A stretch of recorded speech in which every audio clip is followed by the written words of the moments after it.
মালয়েশিয়াতে উচ্চশিক্ষা সবার স্বপ্ন। এই জন্য আজকে মালয়েশিয়া উচ্চশিক্ষার ছোট্ট একটা টপিক নিয়ে আপনাদের মধ্যে আসলাম, যেটা হচ্ছে Malaysia living cost breakdown for a Bangladeshi student. আমরা চাইলে ইন্টারন্যাশনাল স্টুডেন্ট বলতে পারতাম, বাট বাংলাদেশি স্টুডেন্ট বললাম কারণ আমরা যারা বাংলাদেশি ভাই বোনেরা শিক্ষার্থী হিসেবে মালয়েশিয়াতে যেতে চান, আজকের ভিডিওটা শুধুমাত্র তাদের জন্য ডেডিকেটেড। প্রথমত, মালয়েশিয়াতে আসলে লিভিং কস্টটা কিরকম হয়। মালয়েশিয়াতে বেশ কয়েক ধরনের থাকার জায়গা বা অ্যাপার্টমেন্ট পাওয়া যায়। এর মধ্যে কিছু অ্যাপার্টমেন্ট হয় আপনার সিঙ্গেল অ্যাপার্টমেন্ট, কিছু অ্যাপার্টমেন্ট হয় আপনার মাস্টার বেড। তো এগুলোর কস্টিং কেমন হয়? যদি আপনি শেয়ার বা সিঙ্গেল থাকেন, ইন দ্যাট কেস আপনার কস্টিং হয়তো 300 থেকে 400 মালয়েশিয়ান রিঙ্গিটের মধ্যে হবে।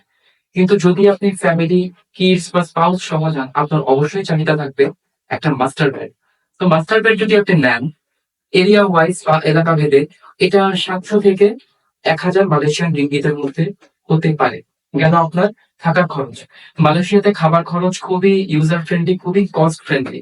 তো মালয়েশিয়াতে খাবার বাবদ আপনি ধরে রাখতে পারেন 200 থেকে 250 বা 300 মালয়েশিয়ান রিঙ্গিত আপনার প্রত্যেক মাসে খরচ হবে। এই দুইটা খরচই কিন্তু মূল খরচ। কিন্তু এর বাইরেও আমাদের লাইফস্টাইল মেনটেন্স এর জন্য আরো বেশ কিছু খরচ চলে আসে, যেমন যাতায়াতের আমাদের একটা খরচ আছে।